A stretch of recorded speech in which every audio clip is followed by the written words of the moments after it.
Ndichikutambirai zvekare pano padzirari 263 pano ndokuzivisai manews updates ezvinhu zviri kuitika munyika yedu yeZimbabwe. Kana uchiri munyowani pathis YouTube channel, kusubscribe mahara utina on the notification bell so that pandinoramba ndichidzoka neamwe manews updates uchange uchingozvionera. Vadikani tine first update yanoda kukuzivisai. Sekuziva kwamunhu tita manews updates panapa, zvinonoti kamabatanidza tinge tichiitira kuti muwane manews updates akati wandei pasame videos. Kana ndati subscribe, ndati like this video, ndashare this video kune hama neshamwari.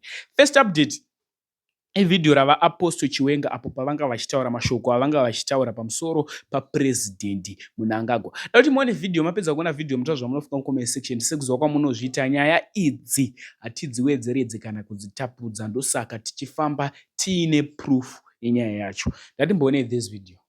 I said, Mr. Mnangagwa's hands are cursed. If he touches a newborn baby, the newborn baby will die. His hands are cursed. He has presided over the killing of his own people. A leader is a shepherd. The people are your sheep. You can't be a shepherd who kills every sheep. I don't like this sheep, kill it. That one is always a restless, kill it. So he became a president of the very people that he was killing for the past 37 years. Zimbabweans blood matters. Ropa rine basa mfunge. Azvina mhosva kuti munhu makamisira mushonga mwe poison mutii. Panofa munhu pega pega mwari anenge akapatarisa. You can do as many prayer breakfast meetings with rogue pastors and rogue ministers of religion. It will never work. Where are we now? We now have a new currency called ZIG from the RTGS currency. We had a currency that was called RTGS. And yet we had another currency called bond note. How can a central bank print different currencies for the same state with different exchange rates? One RTGS versus one ZIG currency.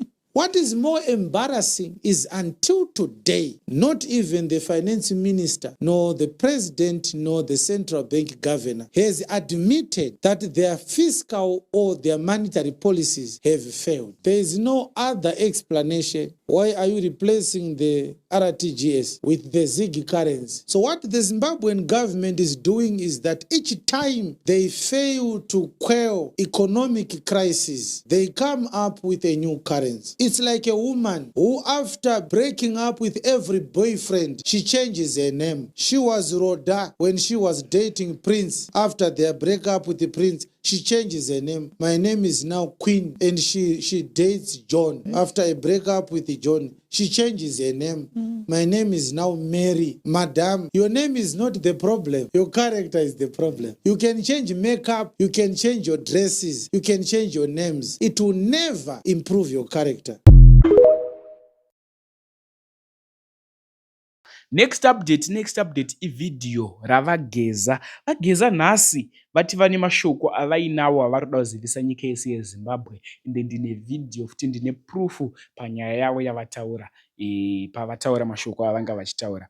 Hanzi ndatisanganei na 8:30 dzanhasi manheru. Uda kusiya muchiona video ravo vachitaura ndatisanganei na 8:30 vane announcement yavari kuda kuita kunyika yeZimbabwe. Vadikani, saka zvese mune muchizviwanira panapa, ndosaka ndati subscribe igare malike ndizokasika futi kumhanya neupdate yacho.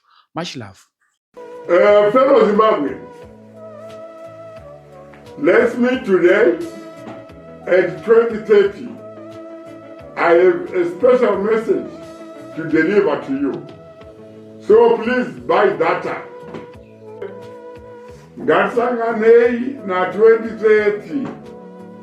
Ndinenge ndichitaura nemwi. So tengai data exactly 2030. Ndinenge ndichikuda ndichitaura nemwi ndatenga.